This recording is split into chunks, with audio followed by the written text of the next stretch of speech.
नमस्कार पत्रकार मित्रों, आप सभी का स्वागत है। जैसा कि आप जानते हैं, जब कोरोना तेजी से चारों ओर फैल रहा था, हर तरफ अर्थव्यवस्था मची थी, हर तरफ अफरा-तफरी मची थी, तब भी कांग्रेस पार्टी लगातार सुझाव दे रही थी, पत्र लिखकर, अन्य माध्यमों से, और सरकार का और प्रधानमंत्री का ध्यान आकृष्ट करा रही थी। आखिर में राहुल गांधी जी को अपनी पब्लिक रैली कैंसिल करनी पड़ी, तब जाकर प्रधानमंत्री जी की तंद्रा टूटी, उनकी नींद खुली और उन्होंने डॉक्टरों से मीटिंग करी, मेडिसिन मैन्युफैक्चरर से मीटिंग करी और उसके बाद कल कुछ महत्वपूर्ण निर्णय लिए। आज की मीटिंग हमारी उसी निर्णय के संबंध में है कि कैसे वो हमें प्रभावित करता है, क्या उनके मतलब है। हमारे साथ हैं हमारे 3 वरिष्ठ नेता कांग्रेस पार्टी। क्या उनके मतलब है? हमारे साथ हैं हमारे 3 वरिष्ठ नेता कांग्रेस पार्टी के, श्री पी चिदम्बरम जी, श्री अजय माकन जी, श्री जयराम रमेश जी, तीनों पूर्व केंद्रीय मंत्री। वो आपको बताएंगे कि क्या है उनके मतलब। मैं आग्रह करूंगा श्री चिदम्बरम जी से कि वो शुरू करें। Over to you sir. Friends, good afternoon. I'm joined by my colleagues, Shri Jairam Ramesh and Shri Ajay Maken in this press briefing. This is a continuation of the letter written by Dr. Manmohan Singh to the Prime Minister and the modified vaccine policy that was announced yesterday.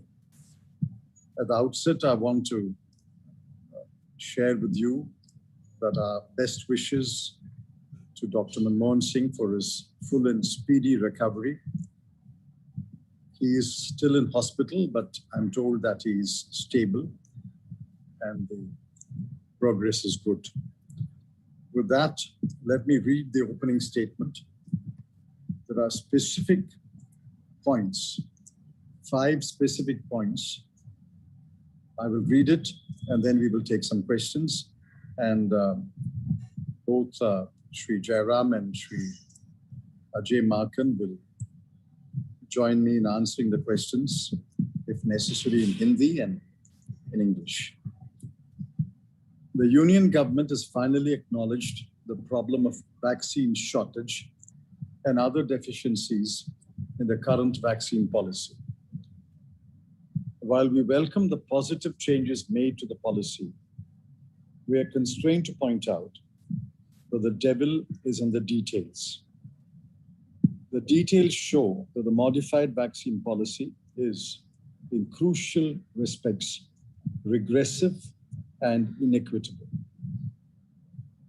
Here are the 5 specific points. 1. Under the modified vaccine policy, the states will bear the responsibility and cost of vaccinating the poorer sections who are below the age of 45 years and are neither healthcare workers nor frontline workers, as defined by the central government. The central government appears to have abdicated its responsibility towards the poor by excluding them from the central government's vaccination program. In a country where the median age is 28 years, to leave those who are below the age of 45 years out of a public-funded program is, to say the least, callous. The migrant workers who live and work in other states and are the lifeblood of the economy of our cities will be the worst affected by this directive. 2. By liberalizing the pricing of vaccine, and by not fixing a price for states at the same rate as it is available to the union government, the government is paving the way to unhealthy price bidding and profiteering. States with limited resources will be at a considerable disadvantage. States that are already weighed down by shrinking GST revenues, lower tax devolution, reduced grants and aid, and increased borrowing would have to bear this additional burden. Meanwhile, nobody knows where the thousands of crores of rupees collected under PM CARES are being deployed. 3. The union government's vaccine policy refuses to grasp that the problem is not only of production, but also of financing, procurement, and distribution of the vaccines, and of coordination with the states. Ignoring the suggestion of Dr. Manmohan Singh in his letter to the Prime Minister, the modified vaccine policy does not provide funds for capital investment to the vaccine manufacturers to ramp up production. 4. Furthermore, the modified policy does not invoke the provisions in law for compulsory licensing to allow other domestic vaccine manufacturers to manufacture the approved vaccines and augment total supply. 5. While the modified policy allows for import of foreign-made approved vaccines, there is no clarity whether any foreign manufacturer has agreed to export its vaccine, and if so, whether adequate quantities have been promised to be supplied on an agreed schedule. It is also not clear if the central government will take the initiative to import foreign-made vaccines and distribute them among the states. In summary, under the modified vaccine policy, the union government is running away from taking responsibility, overburdens the states, encourages vaccine manufacturers to profit here, and will worsen the inequality between states as well as between poor and rich Indians. Nowhere in the world has any government left its vaccination program to be determined by the vagaries of market forces, and for good reason. We hope that the 5 points made by us above, in a spirit of constructive cooperation at this time of grave national crisis, will be considered seriously by the central government. Thank you, sir. I'll request Maken ji to say that in Hindi, sir. आप सब लोगों का बहुत बहुत स्वागत है। मैं बहुत ही संक्षिप्त में जो चिदम्बरम जी ने जो अंग्रेजी में जो स्टेटमेंट दिया है, मैं बहुत ही संक्षिप्त में उसके कुछ मुख्य पॉइंट्स उसके मैं बोलना चाहूंगा। जो नई वैक्सीन पॉलिसी भारत सरकार कल लेकर के आई है, ये निर्मम, निष्ठुर, हृदय विहीन मोदी सरकार का एक और तोहफा और जीता जागता उदाहरण है। अगर हम इसको ध्यान से पढ़ें तो नई वैक्सीन पॉलिसी प्रतिगामी एवं न्याय विरोधी। हम लोगों ने 5 पॉइंट्स इसके अंदर से लिए हैं, जो कि हमें लगता है कि ये 5 पॉइंट्स हमारे देश के लिए ठीक नहीं है और ये हमारी एक तरीके से 5 मांगे हैं। सबसे पहला, 45 वर्ष से कम युवाओं को तो भगवान भरोसे ही छोड़ दिया गया है। अपना पल्ला झाड़ करके केंद्र सरकार ने प्राइवेट हॉस्पिटल्स या राज्य सरकारों के रहम करम पर इन 45 साल से कम युवाओं को छोड़ दिया है। और इसमें सबसे ज्यादा प्रभावी जो होंगे वो प्रवासी मजदूर, हमारी माइग्रेंट लेबर होगी और गरीब लोग होंगे। जो युवा है गरीब, सबसे ज्यादा इसके अंदर प्रभावित होंगे। इसके लिए केंद्र सरकार ने इसमें पॉइंट नंबर 3 के अंदर अपने लिखा है कि केंद्र सरकार के जितने भी सेंटर्स हैं वहां पर केवल 45 वर्ष से ऊपर के लोग या जो हेल्थ केयर वर्कर्स या जो दूसरे और उन्होंने अभी तक के जिन लोगों को लगाते आए हैं उन्हीं लोगों को केवल लगाएंगे, टीका लगाएंगे, और दूसरे लोगों को 45 वर्ष से कम केंद्र सरकार ने पूरी तरीके से अपना पल्ला झाड़ दिया है। तो उन लोगों को प्राइवेट हॉस्पिटल्स के अंदर उनके मुंह मांगी रकम के ऊपर और राज्य सरकारों के रहम करम के ऊपर 45 वर्ष से कम युवाओं को पूरी तरीके से छोड़ दिया गया है। दूसरा बहुत इंपॉर्टेंट काम इसमें यह है, इसके अंदर करने की जरूरत है। दुख की बात यह है कि केंद्र सरकार ने इसकी कीमतें तय नहीं करी, इसकी कीमतें प्राइवेट उत्पादकों के हाथ में छोड़ दी है और उनके साथ में राज्य सरकारें जो नेगोशिएट करेंगी या प्राइवेट हॉस्पिटल जो नेगोशिएट करेंगे उसको कर दिया है। तो राज्य सरकारों को के लिए वैक्सीनेशन की कीमत केंद्र सरकार ने तय नहीं करी। प्राइवेट उत्पादकों एवं प्रदाता के हाथों लूट एवं मुनाफाखोरी का यह लाइसेंस है। नई वैक्सीन पॉलिसी से प्राइवेट एवं राज्य सरकारों को भी केंद्र सरकार की कीमतों पर वैक्सीनेशन मिलनी चाहिए, ये हमारी मांग है। तो जो रेट पे केंद्र सरकार को मिल रही है और अभी भी 250 रुपए केंद्र सरकार के इंटरवेंशन के बाद में प्राइवेट हॉस्पिटल्स के अंदर एक टीका की कीमत है, तो वही कंटिन्यू आगे किया जाना चाहिए। इसको आगे मार्केट फोर्सेस के ऊपर छोड़ा नहीं जाना चाहिए, ये हमारी मांग है। तीसरा बहुत महत्वपूर्ण मांग है कि वैक्सीन निर्माताओं को कैपिटल इन्वेस्टमेंट की जरूरत है ताकि उत्पादन बढ़ाया जा सके। आज जो सप्लाई क्रेडिट की घोषणा करी है, इससे कोई फायदा नहीं होने वाला। पूंजीगत सहायता की आवश्यकता है ताकि इसके अंदर प्रोडक्शन ये बढ़ाया जा सके। कंपलसरी लाइसेंसिंग के लिए भी पूर्व प्रधानमंत्री डॉक्टर मनमोहन सिंह जी ने अपने पत्र में लिखा था।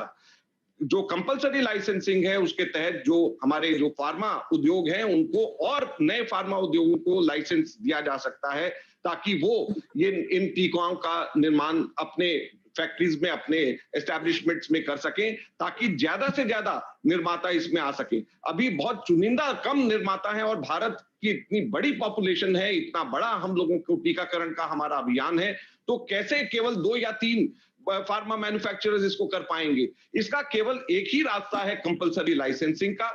इजराइल ने भी किया है इसके अंदर, जैसे डॉक्टर मनमोहन सिंह जी ने अपनी चिट्ठी के अंदर लिखा है, और हमारे समय में भी हम लोगों ने कैंसर के दवाइयों के लिए 2011 के अंदर हम लोगों ने भी 2012 में, बल्कि 9 मार्च 2012 में हम लोगों ने भी, हमारी सरकार ने भी कंपलसरी लाइसेंसिंग करी थी। तो अभी भी ये कंपलसरी लाइसेंसिंग की जरूरत है, ये हमारी मांग है। चौथी मांग। पांचवी मांग जो बहुत महत्वपूर्ण है कि जबकि नई वैक्सीन नीति विदेशों में स्वीकृत वैक्सीनों को आयात करने की अनुमति देती है, यह जरा भी स्पष्ट नहीं है कहीं पर कि कोई विदेशी निर्माता हमें निर्यात करने के लिए तैयार भी हुआ है कि नहीं, और इसके साथ यदि वह तैयार हुआ है तो क्या वह पर्याप्त मात्रा में और तय समय के अनुसार हमें दे पाएगा।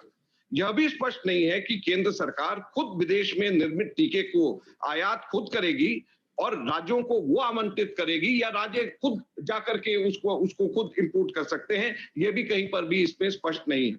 संक्षेप में यह कहा जा सकता है जो 5 चीजें हैं कि नई टीकाकरण नीति के अंतर्गत केंद्र सरकार अपने उत्तरदायित्व से भाग रही है, राज्यों पर अतिरिक्त बोझ डाल रही है, टीका निर्माताओं को अनुचित लाभ कमाने के लिए प्रोत्साहित कर रही है, और राज्यों के बीच और इसके साथ ही भारत के लोगों के बीच असमानता की स्थिति बदतर होगी।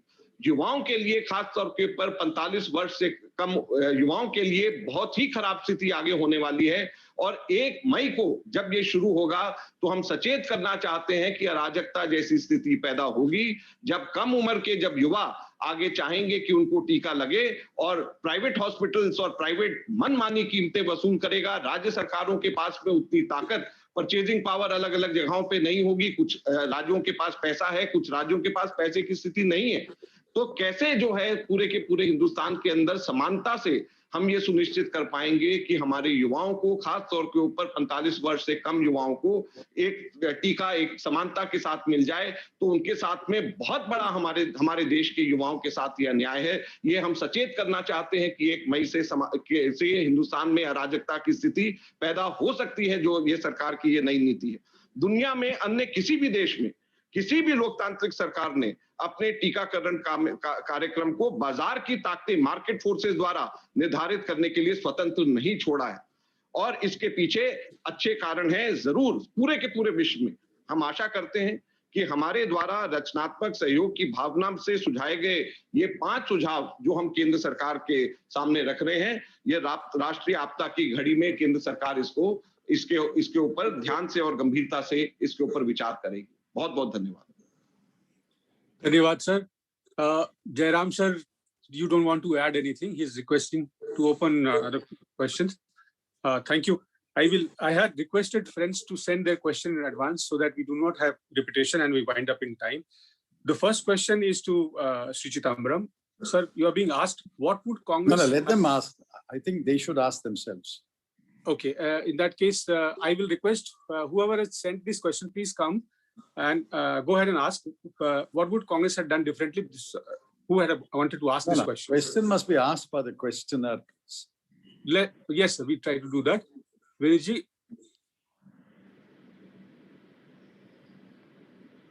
Just read the name of the person who sent the question. I don't have the name. Anyway, I'll come. Go to the second question. Hand. Sunil Prabhu has raised his hand. Sunil, please come in. Thank you, Pranav. My question is to Mr. Chidambaram as well as to Mr. Jairam Ramesh.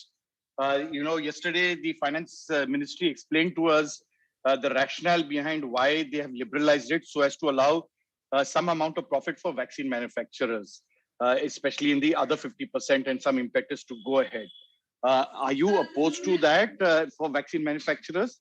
Or what exactly is your... I can definitely understand that you have definitely misgivings about the poorest of the poor, but where has it stated that between 18 and 45, those poor people will not be denied in government hospitals?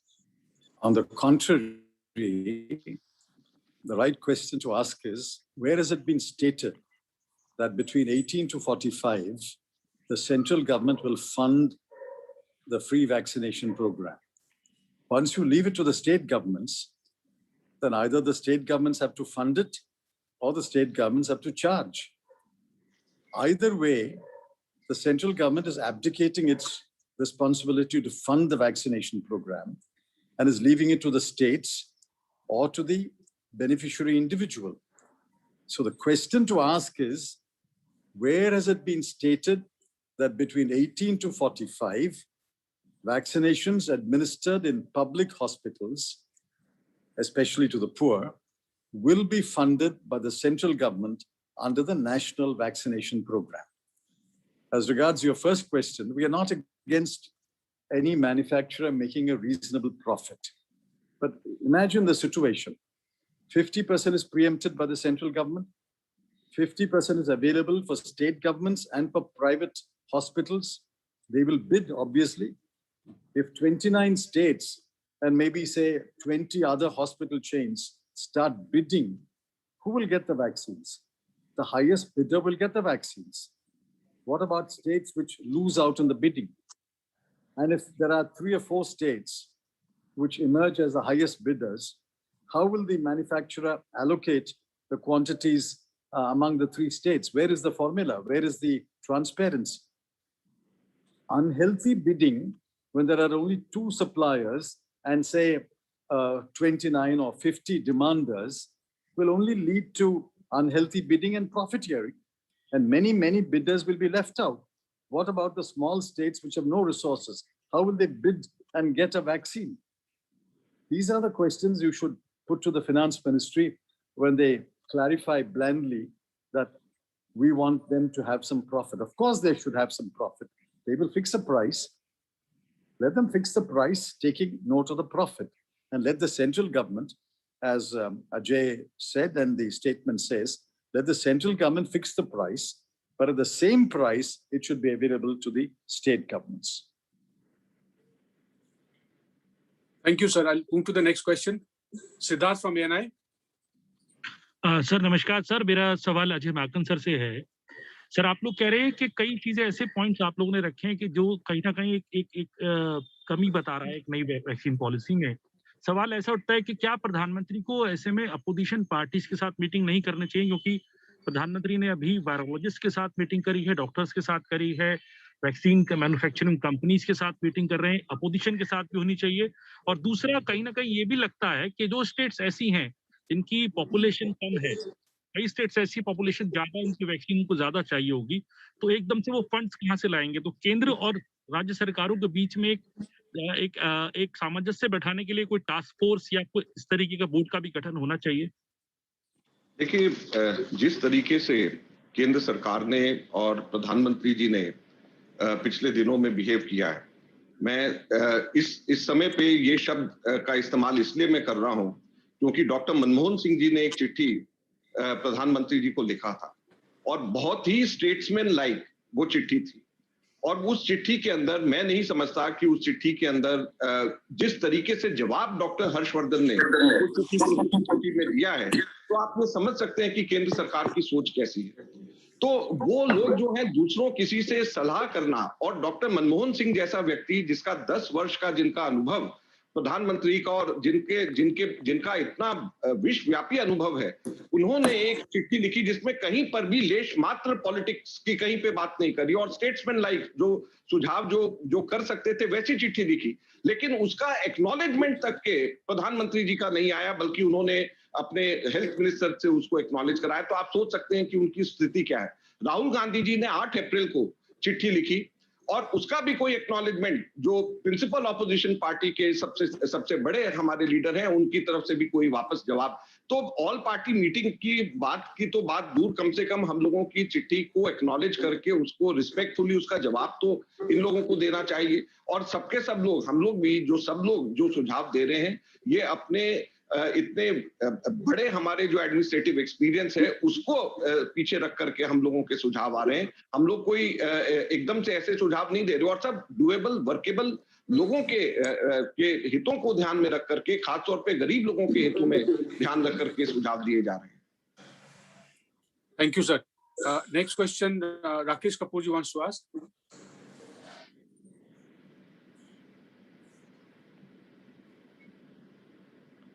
Rakesh ji आगे। जयराम जी कुछ add करना चाहेंगे इस पे sir? Jairam,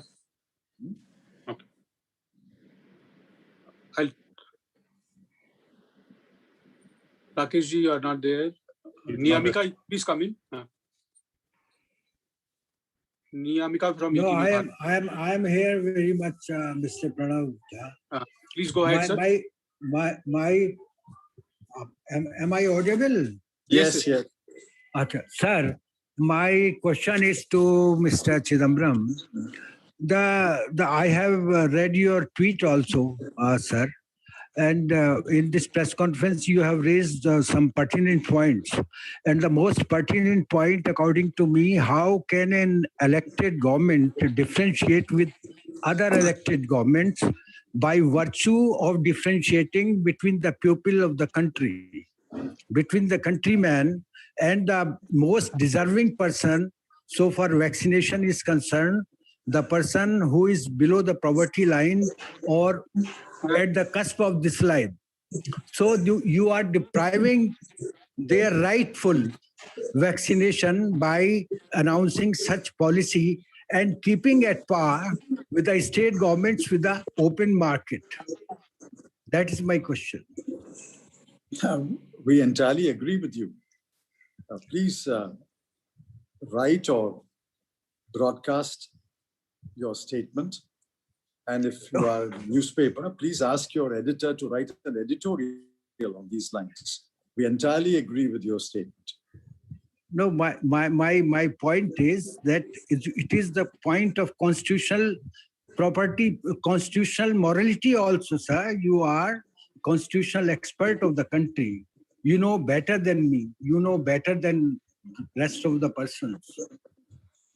No, we agree with you. We agree with you when you allow 29 states and private producers who are unequally placed to bid for vaccines. You are discriminating. In fact, many states will lose out on the bidding. They will not get any vaccines. I sincerely hope that the chief ministers will ponder over the modified vaccine policy announced yesterday, will consider the statement that we are issuing today, and we will make sure that this statement is sent to the state governments also, to the chief secretaries, and they will consider and they will raise the issue of discrimination between relatively well-to-do states and the relatively poorer and the smaller states. There is clear discrimination here. Okay, thank you. Thank you. Niyamika, please come in now. Sir, my question is on another issue. As we are witnessing once again a mass exodus of migrant workers from the national capital to their native places. Sir, why is it happening once again? Because last year also we have seen a similar kind of situation. Do you believe that there is some kind of trust deficit with the government? And as suggested by the Congress party, if the state governments will give money in the hands of these people, do you believe these states are in a situation to do so because they are already under the financial burden due to COVID crisis? So what kind of suggestions do you want to make to the central government as well as to the state governments? Does Jairam wish to answer the question? Jairam? Unmute yourself. Sorry, go ahead, sir. Go ahead. I'll answer. No, please answer the question. Sorry, sir. Can you repeat the question, please? Niyamika? Sure, sir. Sir, my question is that we are once again witnessing a mass exodus of migrant laborers from the national capital. A similar kind of situation was happened last year as well. Do you believe that there is some kind of trust deficit with the government? And as suggested by the Congress party, do you believe that state governments are in a position right now to provide money in the hands of these people, because the states are already under the financial burden due to corona crisis? So what kind of suggestions do you want to make to the central as well as to the state governments? I think one suggestion that has been made by the Congress president, a suggestion that has been made by the former Congress president. In fact, it's the only suggestion that is of relevance in today's context, which is a monthly income transfer of 6,000 rupees to the account of every eligible citizen. See, the economic situation is not getting any better. The states are under severe financial stress. The central government has PM cares.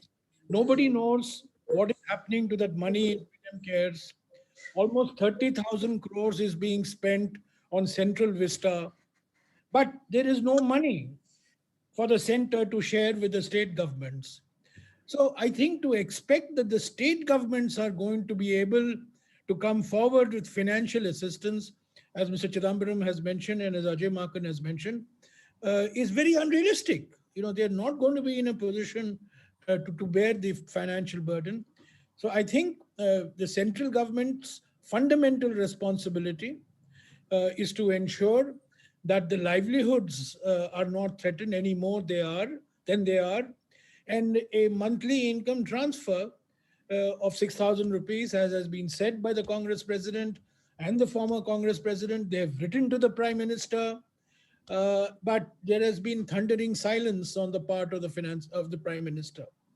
So that's the only thing I can say at this stage, that the migrant labor issue has started becoming very serious yet again. And I think the way the vaccination policy was announced yesterday is going to aggravate the situation for the migrant labor, particularly amongst the younger age groups. धन्यवाद sir.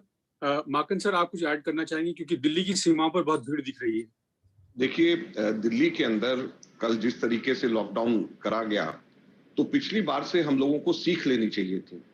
सबसे महत्वपूर्ण, पिछली बार भी हम लोगों ने देखा कि दिल्ली की सीमाओं में और प्रवासी मजदूर जब वापस जाने शुरू कर देते हैं, एक इन्होंने प्रश्न पूछा था ट्रस्ट डेफिसिट का। तो ये बिल्कुल ट्रस्ट डेफिसिट भी ये बताता है कि सरकार के प्रति दोनों के, और दिल्ली राष्ट्र की राजधानी है, तो यहाँ पर दिल्ली सरकार और केंद्र सरकार दोनों बराबर की जिम्मेवार है।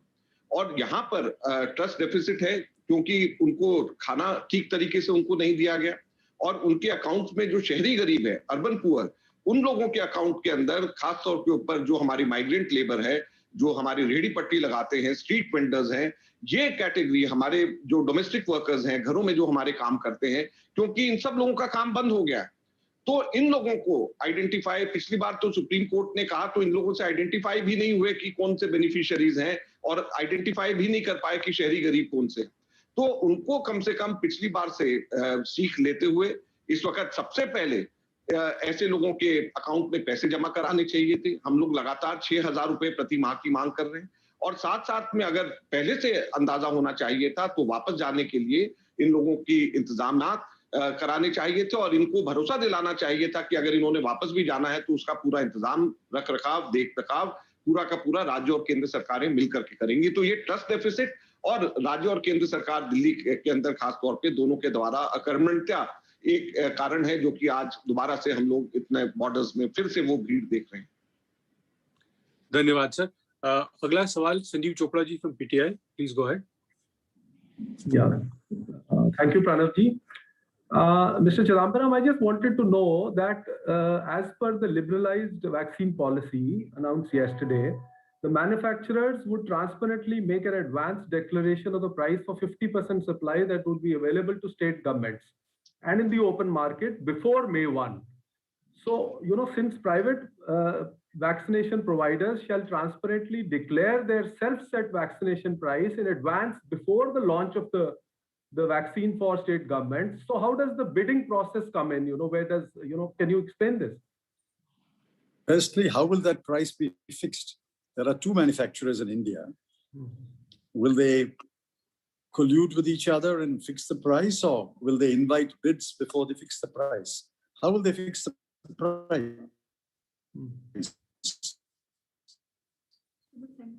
First question. We'll assume that without bidding, they will fix the price, or after some kind of negotiation, they'll fix the price. But there has to be bidding for quantities.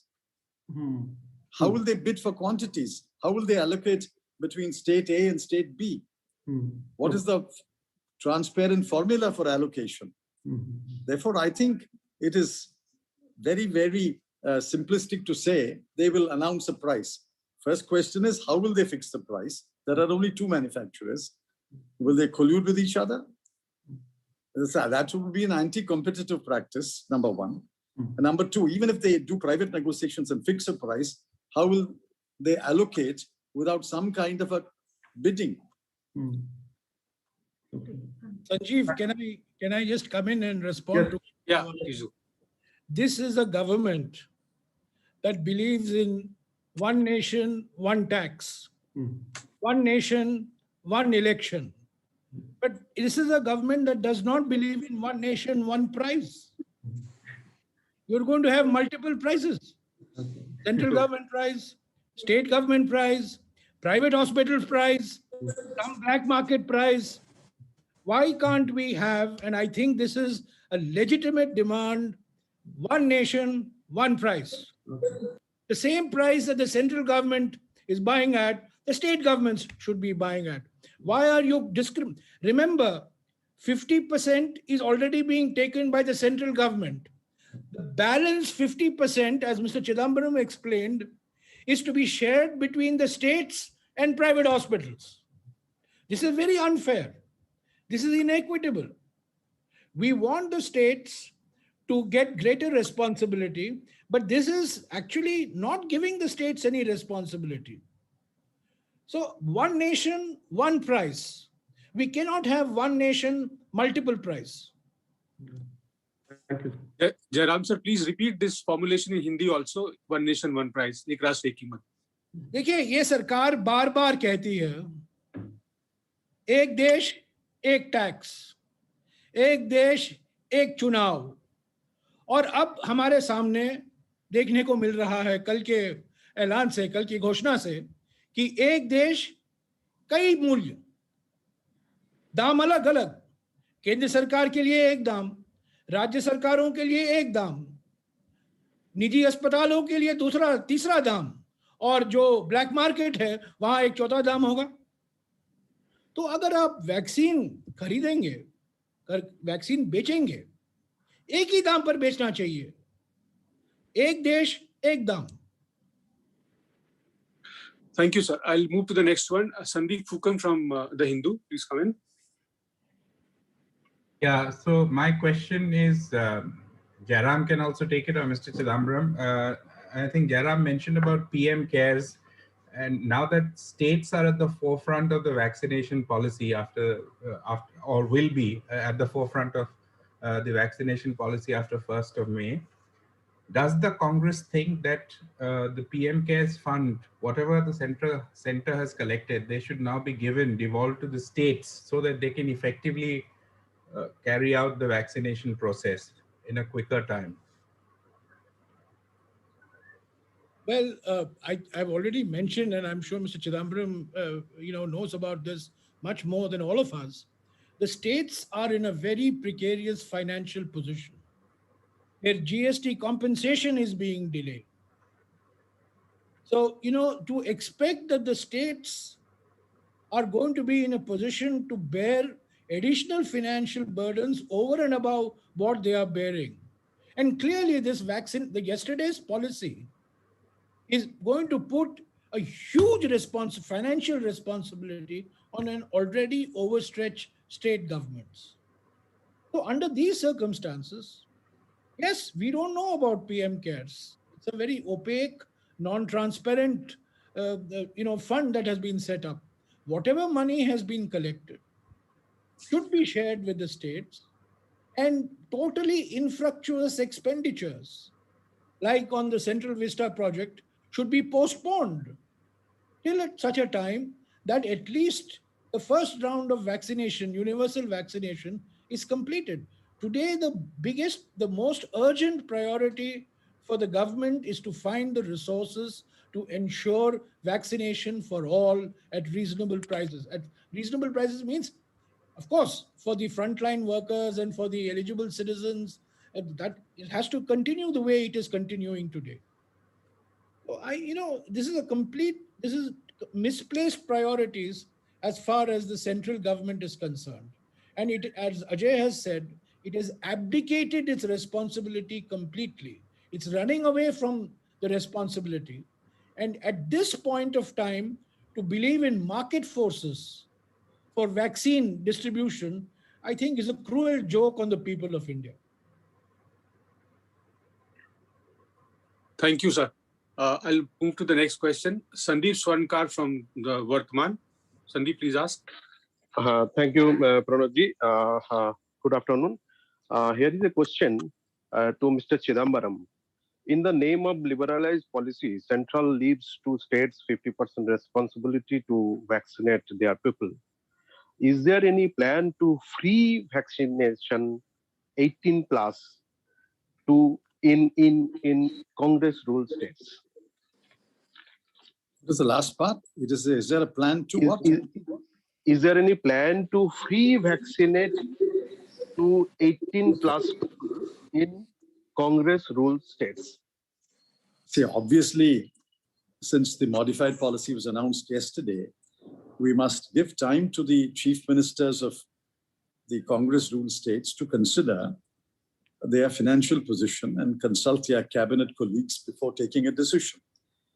This is not a decision which is taken by the central office of the party and imposed upon the state governments. State governments are legal, elected state governments. They should have the freedom to consult.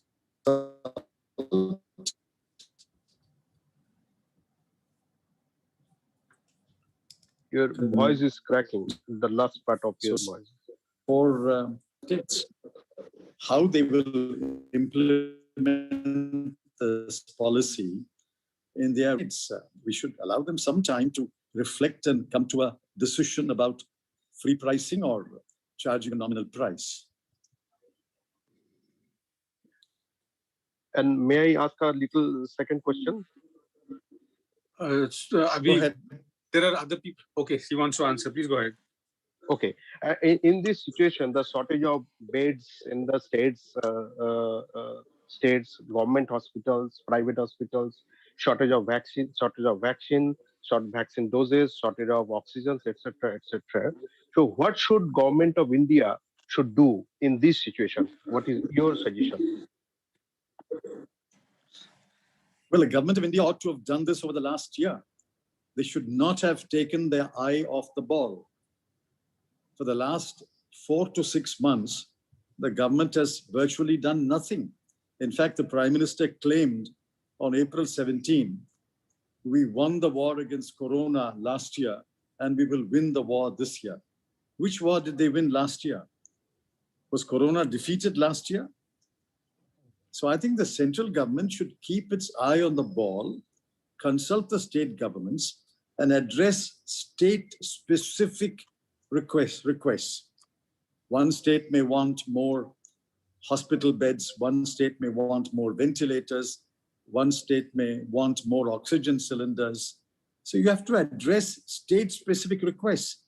But this government simply took its eye off the ball and in the last 3 months has done nothing but campaigning. Thank you very much. They should have never have let down the vigil of adding every day to the health infrastructure facility.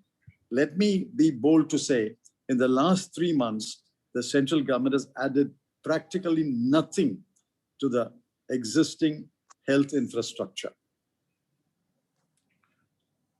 Thank you, sir. There's a request from Samya. Please come in, Samya.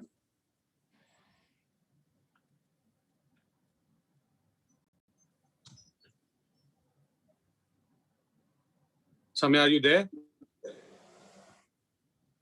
Yes, I'm here. 1 minute. Please go ahead. She may mute. Sir, I just wanted to ask you, it's about Bengal elections are still going on over here. The last 3 phases of Bengal elections are still there. Now, there are reports that 2 of Congress's candidates from the area of Murshidabad succumbed to COVID recently. And that's the reason why the Election Commission has been asked to order a re-election. While there has been a demand from TMC, Congress, CPIM and AIM to carry out the elections after Eid, after Ramzan, but the Election Commission has ordered it now on 13th itself. My second question to you will be on a Punjab Kisan rally that has been allowed by Congress, where no COVID protocol was being followed, sir. Should the COVID protocol of not holding any large gatherings be applicable to Kisan agitation also, only right now when the COVID peak is being witnessed in the country?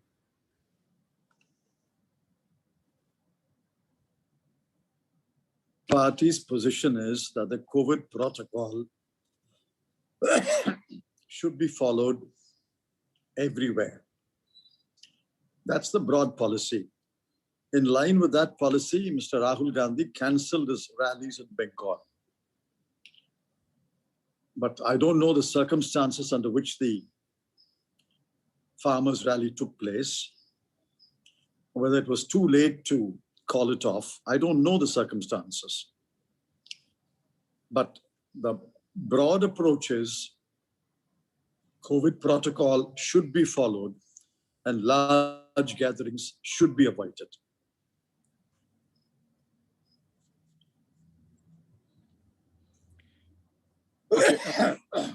The next request is from a friend from HT. Please go ahead. I can't get your initials.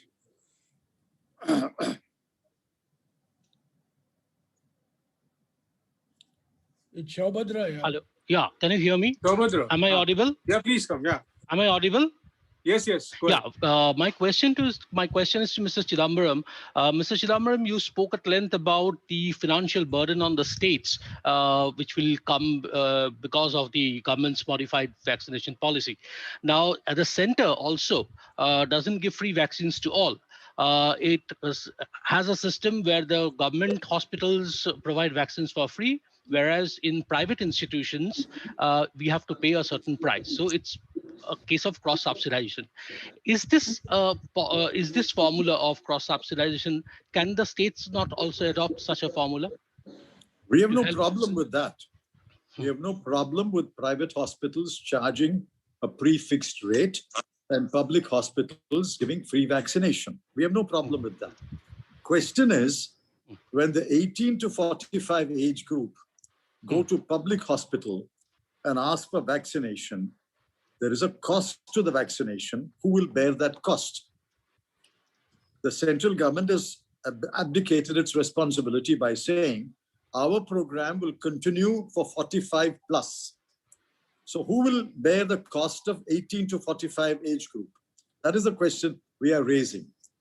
Has the central government passed the buck to the state governments? Will the central government not share that burden? Will you throw the entire burden upon state governments? That question must be answered central government. Is that answered, Shaubhadra? I think I've answered your question. We can move on to the next one. Sir, can I just add to what you have just said? Please. In response to what Shaubhadra has asked.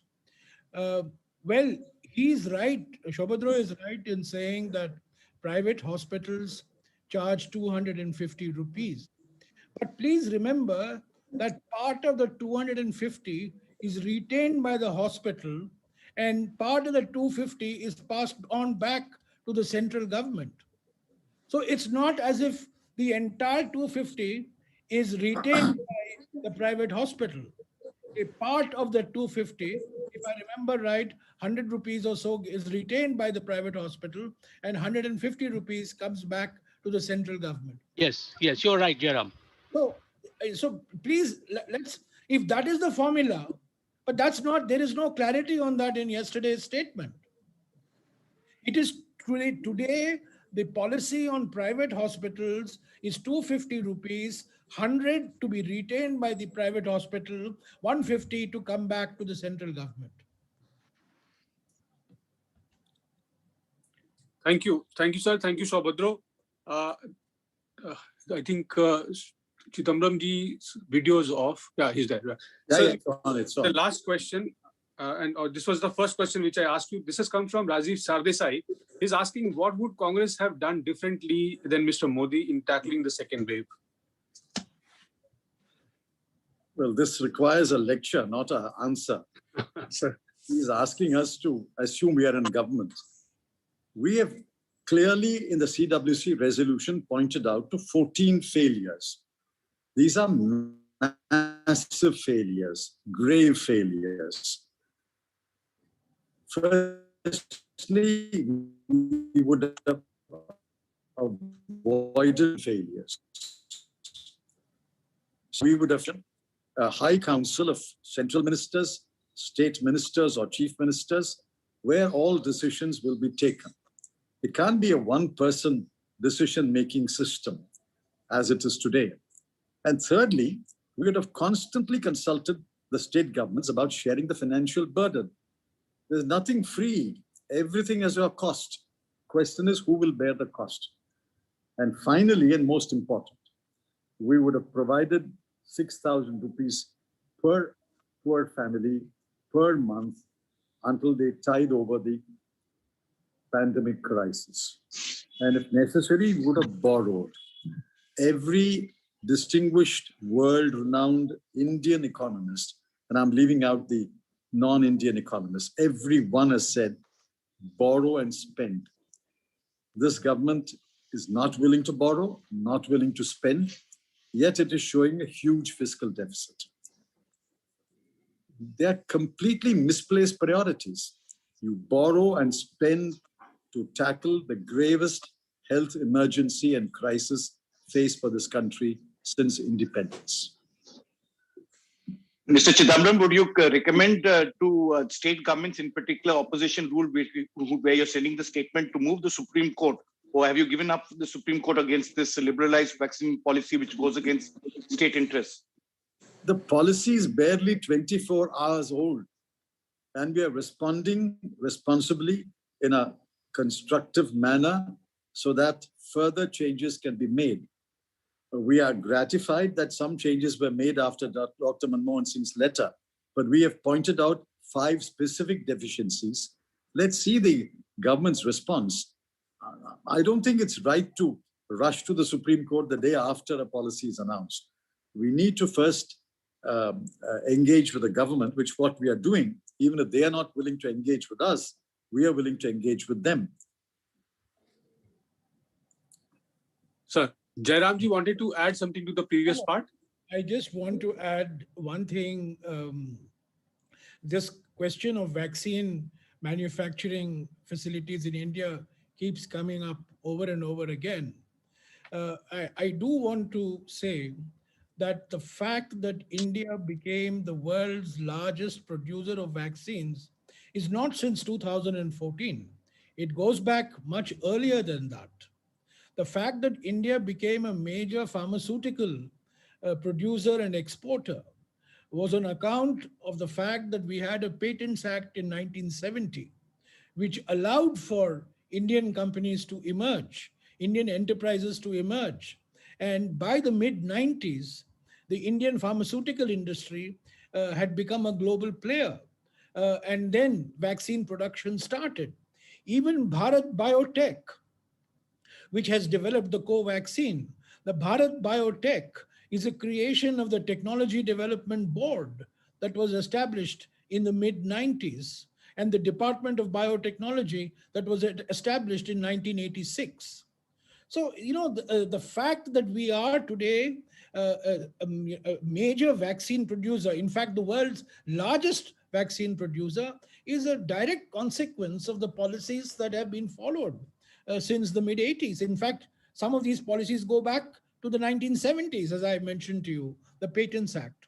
And I think the single most important recommendation in Dr. Manmohan Singh's letter, which has not got the attention of the government, which Ajay Maken has stressed, and I would like to stress that in the absence of compulsory licensing, you are not going to be able to expand the universe of vaccine producers in this country. We need more vaccine producers, and compulsory licensing is the only way to move forward. Now, Mr. Modi is very fond of Israel, for all the wrong reasons perhaps, but he's very fond of Israel. Now, Israel is one country that has used compulsory licensing in the COVID area. So I don't see any reason, and I support what Ajay has said, that this recommendation in Dr. Manmohan Singh's letter, it needs to be acted upon very, very urgently. Thank you, sir. Now we have come to the end of the questions. You all have replied so satisfactorily that there are no more questions. Chidambaram sir, with your permission, can we wind it up? Yeah. Thank you. Thank you. Thank you, Jairam sir. Thank you. Thank you, friends. Thank you, everyone. Thank you, Ajay. Thank you, sir. Thank you, sir. Thank you all.